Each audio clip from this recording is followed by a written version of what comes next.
Look, I make movies. We put narratives together for dramatic purposes.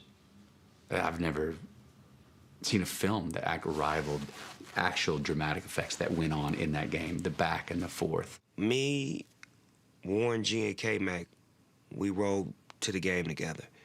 And when the game was over with, we got in the car and we rode back home. And it was about 30 minutes of silence. No radio, no music, all you heard was just breathing. Strong, hard, mad breathing.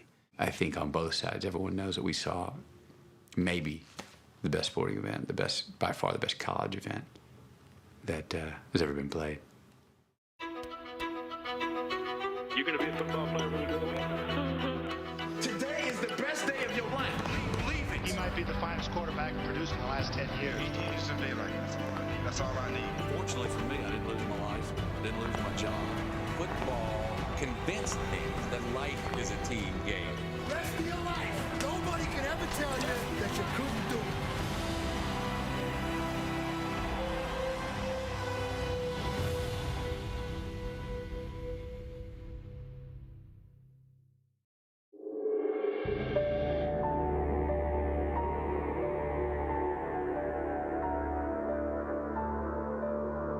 Jordan's 4 years old now.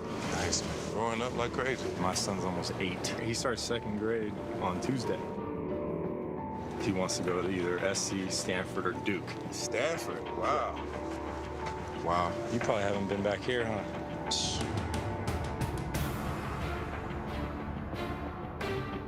Nearly a decade has passed since Vince Young and Matt Leinart last shared the field in Pasadena. Since number 1 USC and number 2 Texas staged arguably the greatest college football game of all time. The 2006 Rose Bowl changed lives and expectations, especially for the game's 2 quarterbacks. 2 quarterbacks who are now out of football, when most believed they would still be stars in their prime. I'm 31 now, so 31. I'm old. Me too. The gray hairs, you know what I mean? You know? You are getting gray. In their early 20s, both quarterbacks seemed destined for greatness. As a redshirt sophomore, Young rushed for 4 scores in a Texas win over Michigan in the 2005 Rose Bowl. We're standing in the middle of the field after the game, and they hand me the Rose Bowl trophy, and they're interviewing Vince. You know the national championship game is here next year. Would you like to come back to Pasadena? Yes, sir, we'll be back! Yes, sir! We'll be back in front of millions of people on TV, and I thought that's probably not the best thing to say tonight, Vince. It was a bold statement, considering Texas hadn't won a national title since 1970. Championships have become a habit at USC.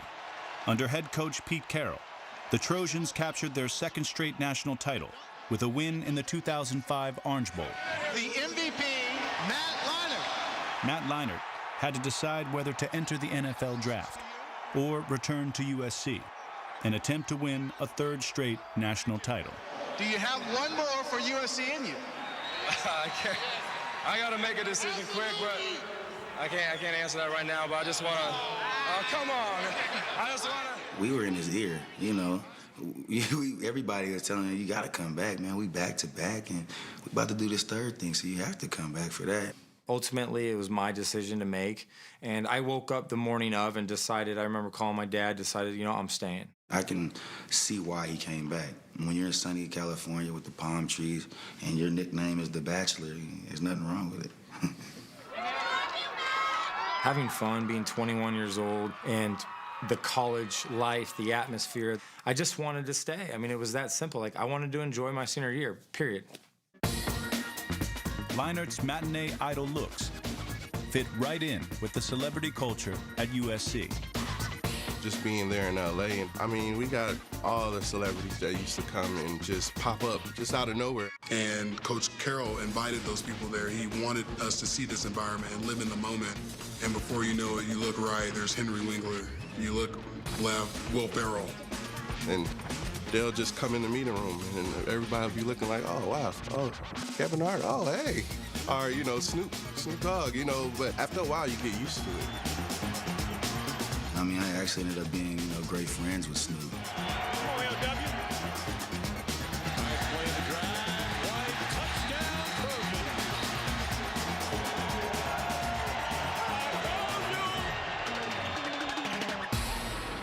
We wanted to win by 30, 40 points and celebrate and dance and do what we do and have the sideline full of celebrities that was enjoying the game.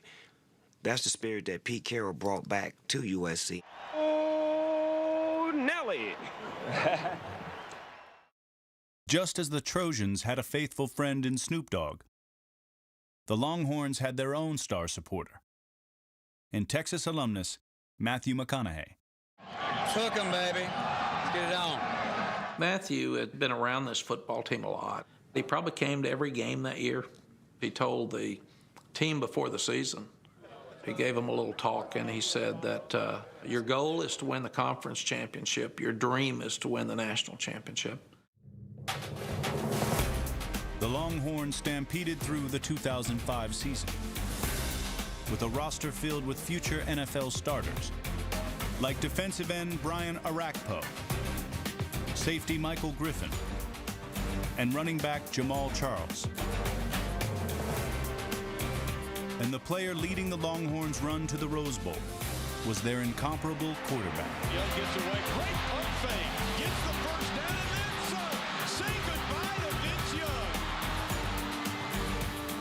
Young. USC was just as star-studded, with Matt Leinart guiding an offense that featured receivers Steve Smith and Dwayne Jarrett, along with the top running back tandem in the country, Lendale White and Reggie Bush. Texas kept a close eye on USC all season, hoping for a shot at the Trojans come January. When USC was playing Notre Dame, after our game finished, that game wasn't over yet, and we were in the locker room all watching it on TV because we wanted them to win. You're at the 1 yard line. Leinart sneaks towards the goal line. He's in the end zone. Touchdown, USC! With 3 seconds to go, and the Trojans will win the ball game. I'm glad Reggie Bush pushed Leinart over the pile, because if we didn't play USC, it wouldn't have been the national championship that we wanted to play in. And so that's the one time I've ever cheered for USC. It was shaping up to be USC Texas, and that was what everyone wanted to see. We're waiting for you, Texas! We're waiting for you! From midseason on, everything we were doing was pitting our stats and our game against what USC was doing. Everything. Also, every Sunday we would go over the stats and say, here's what they did and here's what we did. Both teams' numbers were staggering. They each went 12-0, and each averaged 50 points a game. Texas had won 23 of its past 24. USC had won 34 straight. The Rose Bowl matchup everyone wanted to see was set. Just a few weeks before they would play in Pasadena, Leinart, Young, and Bush met in New York as the finalists for the Heisman Trophy, an award Leinart had won the year before. The winner of the 2005 Heisman Memorial Trophy, Reggie Bush of USC. Vince definitely felt slighted, and I think we all did. We felt like he deserved it more than Reggie did. I was at the Heisman Awards dinner with Vince, and Vince really thought he was going to win the Heisman. Then Reggie Bush wins the Heisman, and Vince calls some defensive leaders and says, game on. Game on, boys. We're not losing to SC.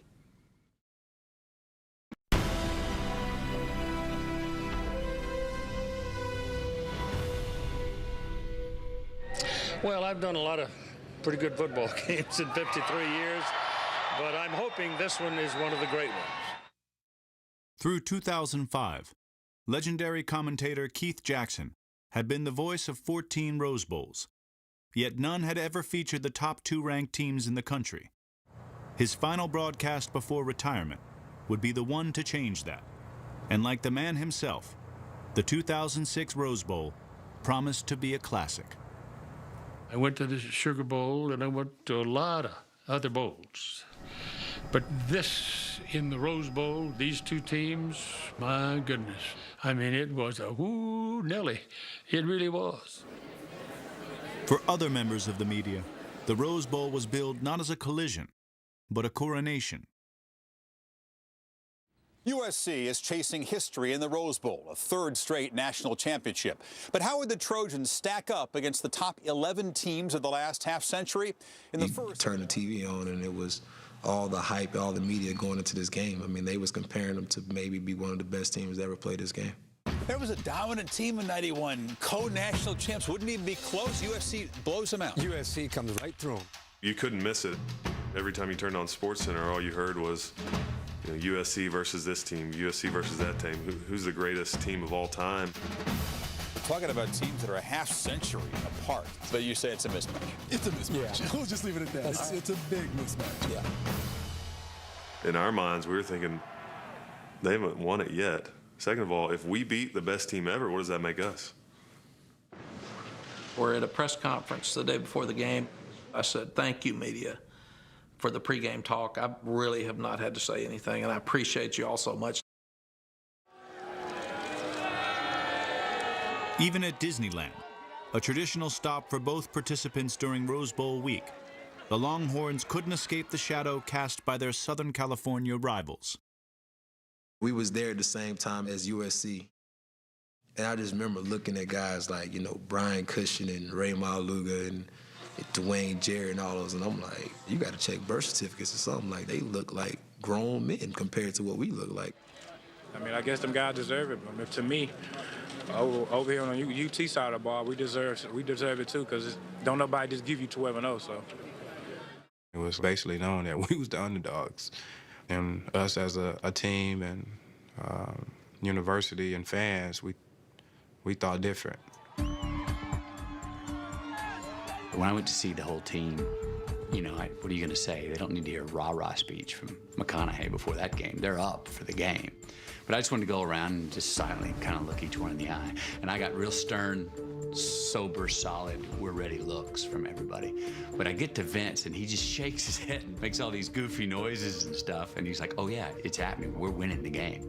And he was the only one that said anything. He was the only one that acted really goofy. And that was another telltale. I was like, boy, this moment is not bigger than him by any means. Yeah, I remember seeing Matthew McConaughey on the sideline, and you know, he was so pumped up, like he was playing. You know, sit your ass down, you ain't playing. We're gonna take care of these sorry ass Texas players. And I remember looking up in the stands and I seen my big bro Snoop Dogg. Once I seen him in the stands, I was like, oh yeah, we about to do this. You know me, I was on my, you know, celebrating. You know, I was already, you know, we pregame celebrating at SC. Back around that time, we were celebrating before the game. We wouldn't wait till the win because we know we won. this football game has everything in it in the preamble. Well, you know, Keith, I don't see how this game cannot be a great one. There are just too many great leaders on this field. There are just too many great players, and there are too many great coaches. I'm standing out there in the middle of the field before the game with our offensive coordinator, Greg Davis, and I'm looking at the SC team, and it looks like a pro team. I mean, they are a good-looking bunch. And I told Greg, I said, boy, that's a good-looking football team down there. And he said, well, Coach, turn around and look at yours. It looks pretty good, too. Texas will get good field position out of this one.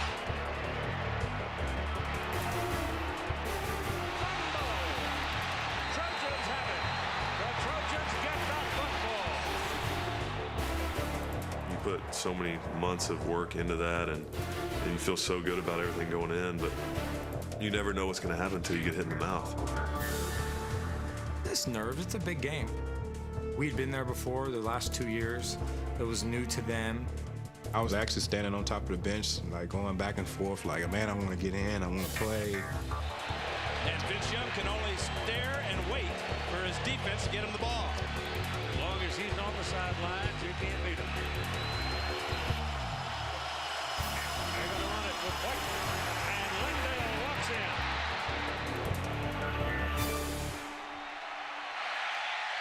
I felt they didn't want to hit me. Considering I had ran through like their whole defense, I felt like it was going to be a cakewalk. Coming up, expectations created by the game of the century, This is Vince Young's team. and the reality that followed. Having to live up to that at the pro level, it's hard.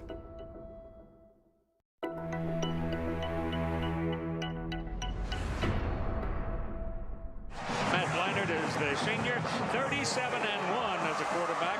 Vince Young, 6'5", 230 plus. A lot of swagger, but he's good.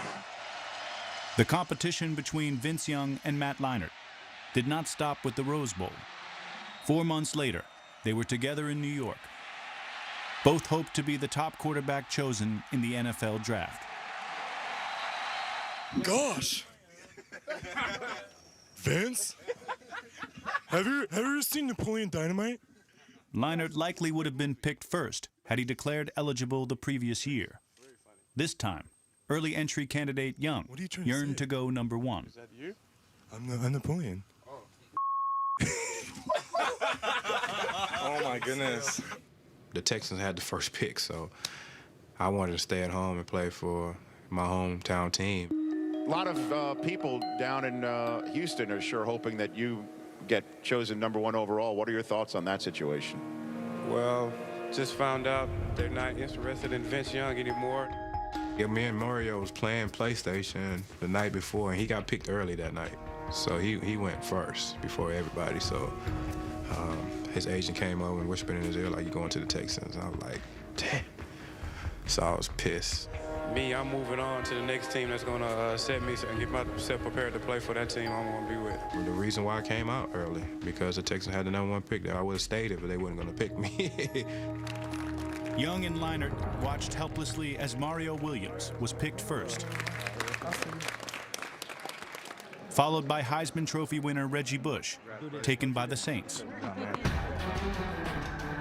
Bush was one of the most explosive players college football had ever seen.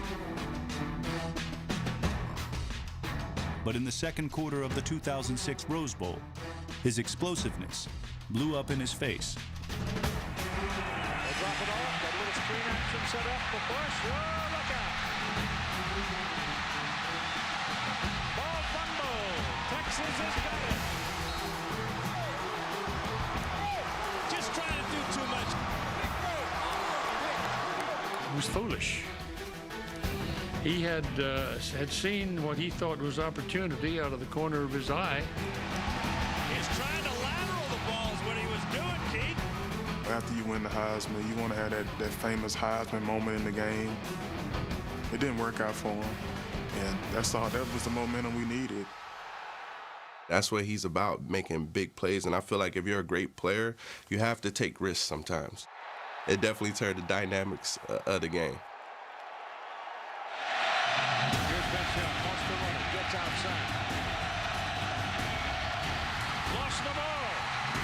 Pitched it out. He pitched it out.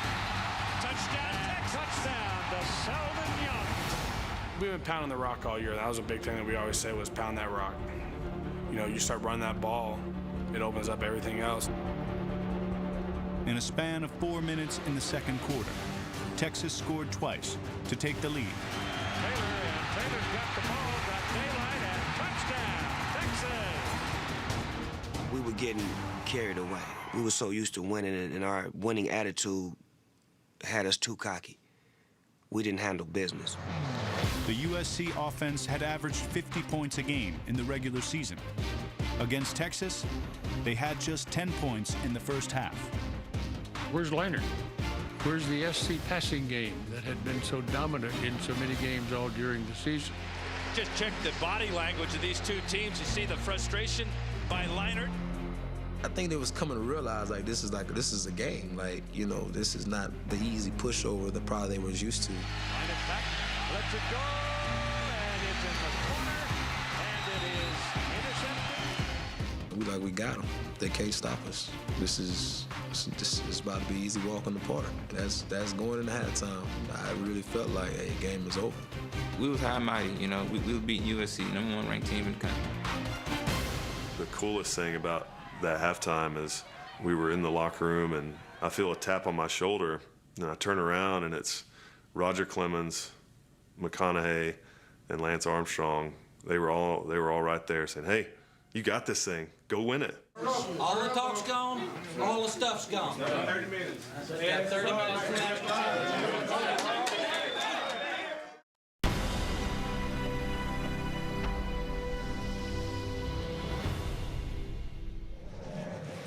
I ain't been there like this so long. Long time. I got bubbles. You never know what happens on NFL draft day. You don't know where you're going. You're just sitting there looking at the camera. Camera's looking at you, digging in your nose. Or you never know what's going on. With Tennessee on the clock, USC quarterback Matt Leinart, Texas quarterback Vince Young. Which one will it be? Titans offensive coordinator Norm Chow had coached Matt Leinart at USC, making an NFL reunion a distinct possibility. But within the offices in Tennessee, there was a struggle. We had him rated differently. Norm was really pushing for Matt. I talked to Norm Chow the night before. He called me, and he was obviously a huge advocate for me. He wanted me to be there. Jeff Fisher was an SC guy, so the ties were there. But he had told me that it looks like, the owner wants Vince Young. This was a Bud Adams decision.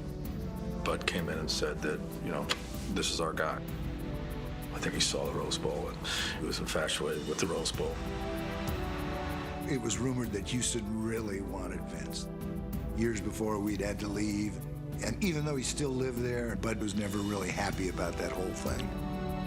And I think in Bud's mind, if he could pull one over on Houston by getting Vince Young, then, he was going to have a yuck about it.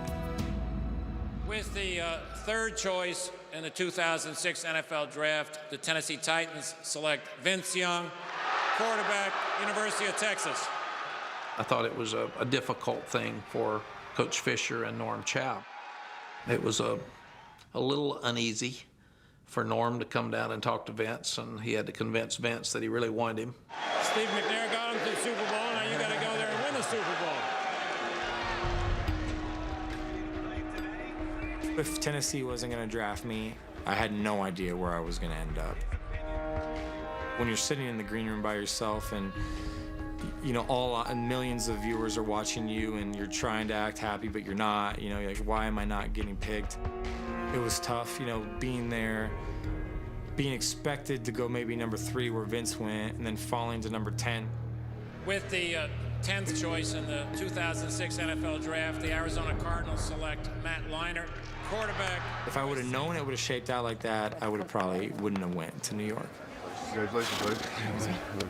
4 months earlier in the Rose Bowl, Matt Leinart was looking for answers for his powerful offense.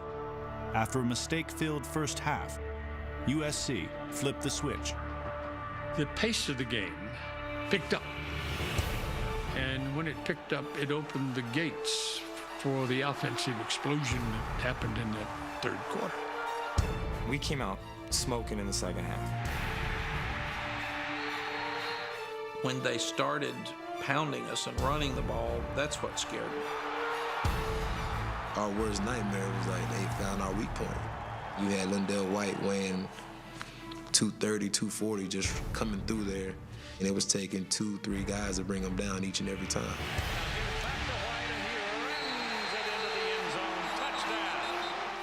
We had no game plan for it.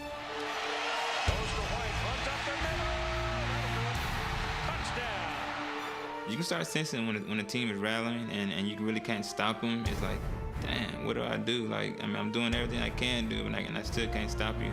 They couldn't get the faucet turned off. It just kept pouring. Those points just kept getting poured on. It was tough watching them just go up and down the field.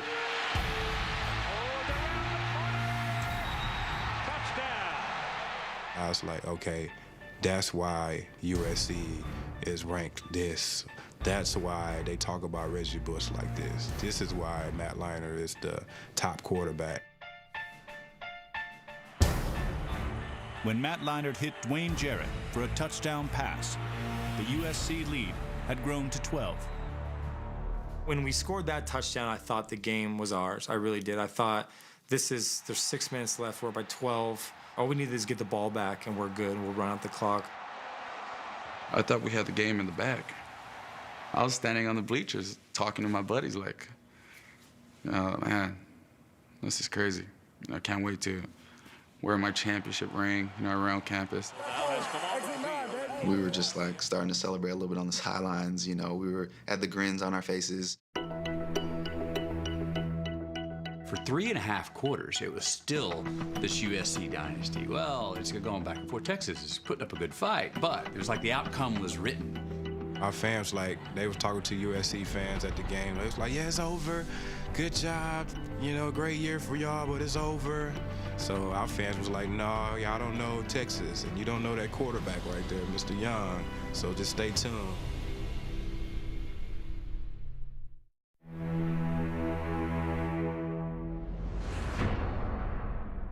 I asked Pete Carroll leading up to the game, I said, did you see last year's Rose Bowl against Michigan? And he says, yeah. And he says, I don't, he's tough. I don't know what to do. He's going to outrun our defensive linemen. He's bigger than our linebackers, and he's faster than our defensive backs. What do we do? Vince Young was impeccable. He was immaculate. He was marvelous effervescent. Such a long stride. He covers so much ground in such a hurry. I hated everything about him that night. Everything about him. Through 3.5 quarters, Vince Young was a one-man show, rushing for 155 yards. The standard was so high for he and Matt Leinart coming out of that ball game that neither one of them lived up to the hype that people felt like they should have. The leading men in the 2006 Rose Bowl both flashed promise to start their NFL careers. Vince Young was named Rookie of the Year and displayed a flair for the dramatic the nation had seen in Pasadena. Vince Young takes her to the house. Titans win in VY's hometown. Matt Leinart took over as the Cardinals starter mid-season, and at the time became the youngest rookie quarterback to record a 400-yard passing game. But a combination of injuries and questionable work ethic derailed both. When I look back, I feel like probably early on in my career, I didn't take it as seriously as I should have. I always loved the game. I always practiced hard, I worked hard, but I don't think I studied like I should have. Maybe I could have done a better job of explaining the expectations. There was a lot of factors besides just football that were involved. Some of that was because of Matt's profile and where he had come from and the success that he'd had in college. And having to live up to that at the pro level, it's hard.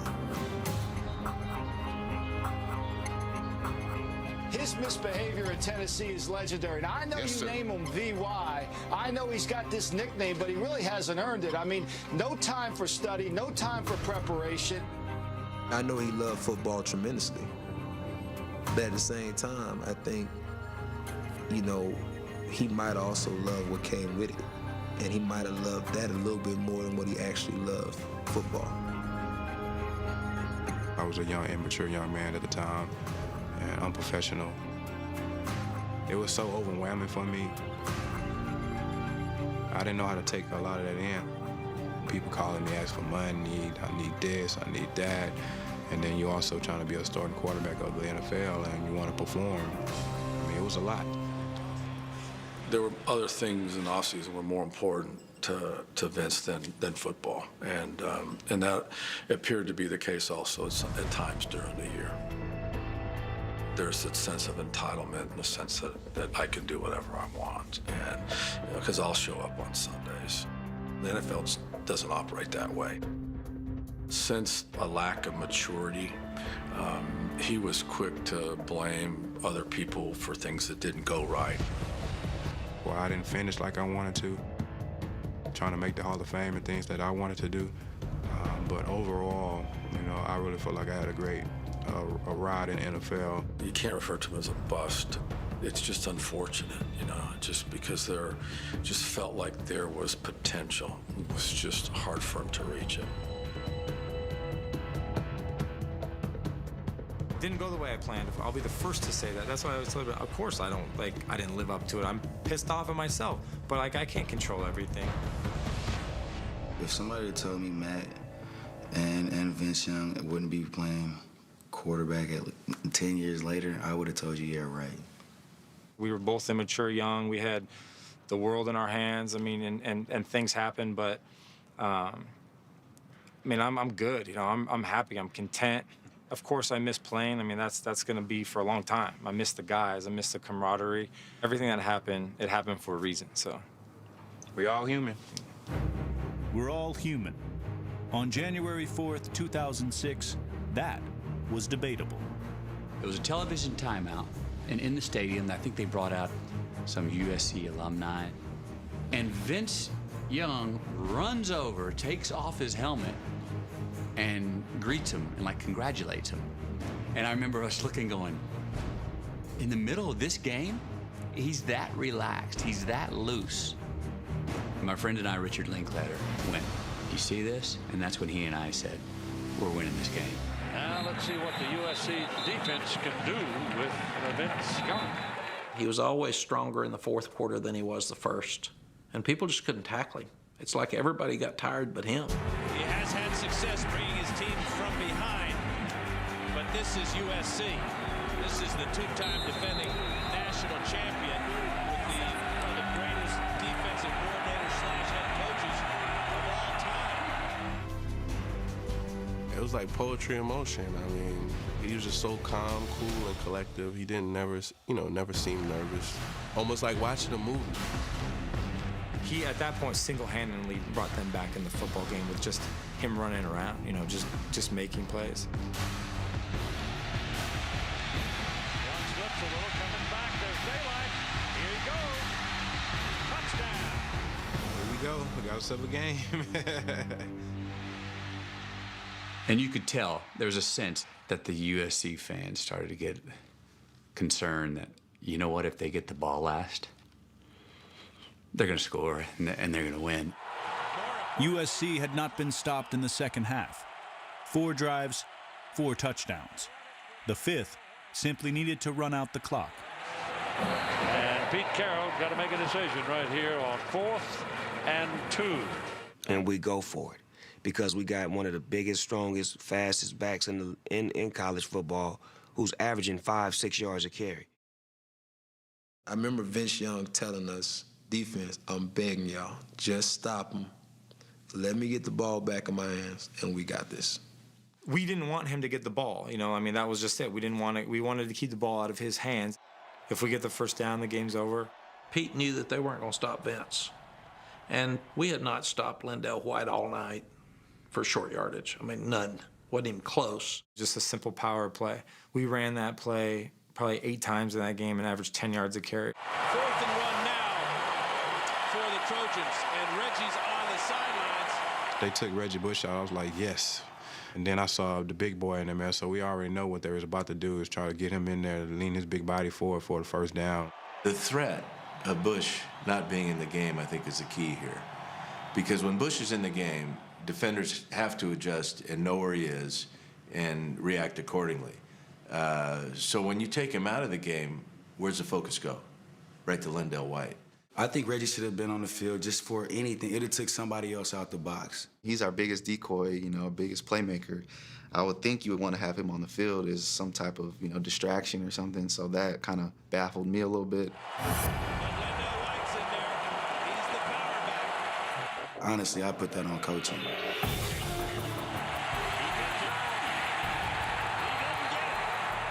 By the time I got there, it was, you know, I'm still in the backfield. I fought maybe another couple of yards, and I tried to look where the, you know, the yellow line was or whatever, but by then it was too late. I played that play back in my head a million times.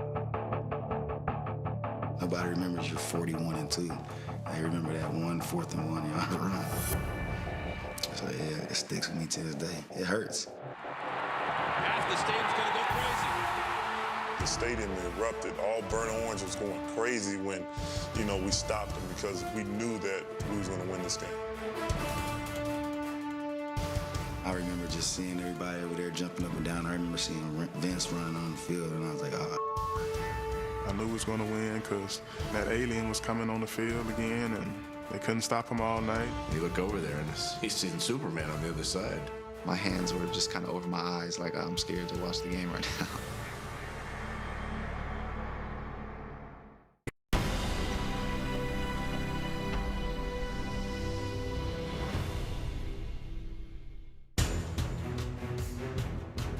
In Week 12 of the 2009 season, Vince Young's Titans trailed Matt Leinert's Cardinals by 4 points in the final minutes. In the only NFL game the two quarterbacks would meet, Leinart watched Young drive Tennessee 99 yards in 18 plays. 6 seconds remaining. 4th and goal at the 10. Young trying to pull off a miracle. Firing into the back of the end zone.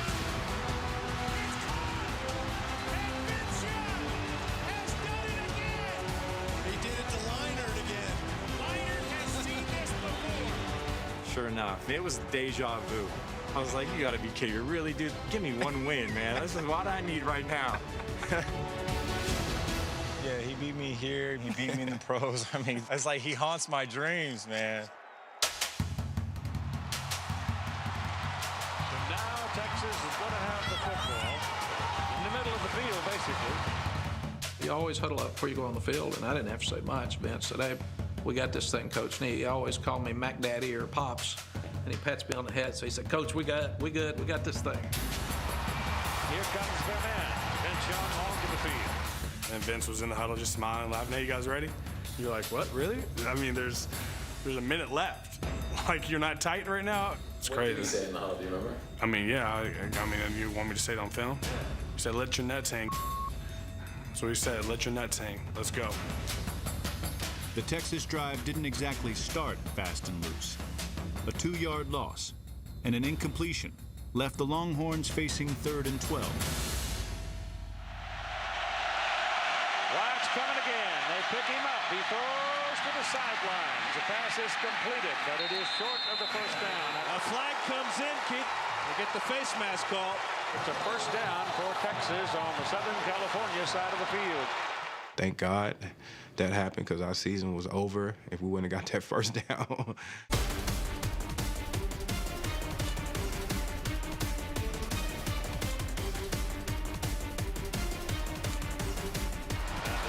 Defense is beleaguered at this point. And I just remember, I had the towel over my head because I was trying not to peek at what was going on. But I mean, our side wasn't cheering, so you knew that it wasn't going good. It was bad. And I was just looking like, please stop him. Please stop this guy. Oh, they knew. You could see it in Coach Carroll's eyes. You could see him having doubt, and he's never had doubt in his eyes. But I saw it in that USC game. He just kept marching it down. And I remember one point thinking, let's just let him score so we can have some more time to try to come back. You put the ball in number 10's hands and let him win the game for you, as he's done so many times. 30 seconds, they've called timeout. 3rd down and 5. It's up to the Trojan defense now to preserve the streak. Incomplete. It would come down to one play to decide whether USC would win its 3rd straight national title or Texas would capture its first championship in 35 years. Last play of the game, you're down to 4th and 5. Dance with the one that brung you. And Vince brung us, so we were going to put it in his hands. I know this guy was running the whole time. We had him covered. If he has a chance, I know if he has a chance, I'm sure Max said the same thing. Run and just score. 4th and 5, the national championship on the line right here.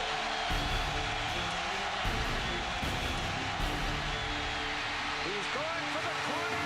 He's got it. Vince Young scored. You can have the perfect defense called. You can force him out of the pocket, but you're not going to beat him. Invincible. I have the running back. He comes out. He goes over the middle. As soon as I take him, here comes Vince Young, a track star. And I just Forrest Gump it all the way over there, and before I know it, I'm posterized. Vince Young finished with 3 scores, 267 yards passing, and an incredible 200 yards rushing. It's got to be the greatest championship performance of all time in college football.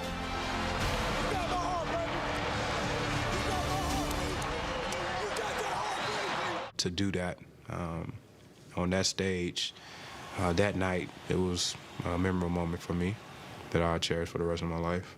Texas has defeated Southern California to win the national championship of college football. Oh, wow. The streak is over, baby. The streak is no more. When we lost, it's like when you lose your girlfriend or something. You weren't expecting that. Not at the Rose Bowl, not in L.A.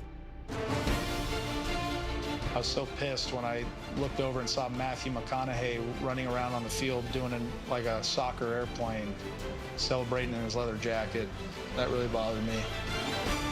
I wasn't a Matthew McConaughey fan for a while, but he's such a good actor. I'm a fan of his again, but still, I didn't watch a few of his movies after that. And I just told our good friend Matthew McConaughey it's either like an Emmy or an Oscar, and he says, hell no, this is big stuff here. Went back to work and went out to a few golf courses and ran into a lot of USC fans, and I had a good time responding to them saying, you know, we heard that Vince put some grease on his legs. And that's why we couldn't tackle him. It was very easy and fun to say, you had to touch him to slip off of him first. That run for the score at the end, you didn't touch him. They've got a great football team, and I'll give them credit. Reggie Bush and Matt Leinart came out here to say congratulations to you all. Walked out of their dressing room and walked over. Respect to this guy, because all the hoopla, everything was going on. Him and Reggie Bush came over and said, man, great game. And that showed me this is the type of person he is. I'm still in misery over that game. Forgive me. I have spats and spurts sometimes where I flash back. It's a loss that lives with you. I talked to Snoop and those guys for a quick second. That same night I hung out with him. We just sat there and he was just like, dang, cuz. He just shaking his hand like, man, what the hell happened? I'm just sitting there like, I have no clue, man. I remember I went to Carl's Jr. and got a double Western bacon cheeseburger and a shake. I'll never forget. That's what I got, and I went home and I slept, and that was it. For 4 hours, there had been no rest in a game that moved at an exhausting pace. And a classic. Lived up to all the hype, all the build-up. Incredible effort by all these young men.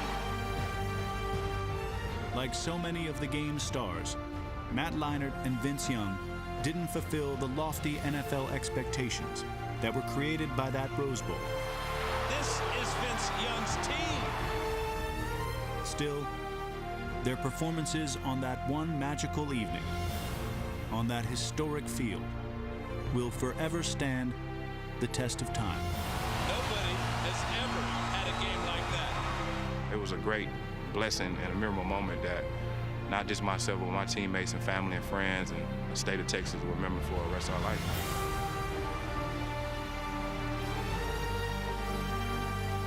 I just got so much respect for that game. Even though we lost, to be a part of history and to be a part of that. And, you know, we did get 2 titles before, so we're good. He's got 1. People will be talking about the game forever. We are part of the game of the century. Probably the greatest college football game ever played. There's been some great championship games, but just the magnitude of that game, the hype, and all the players that were involved, I mean, I don't know if there'll be anything like that again.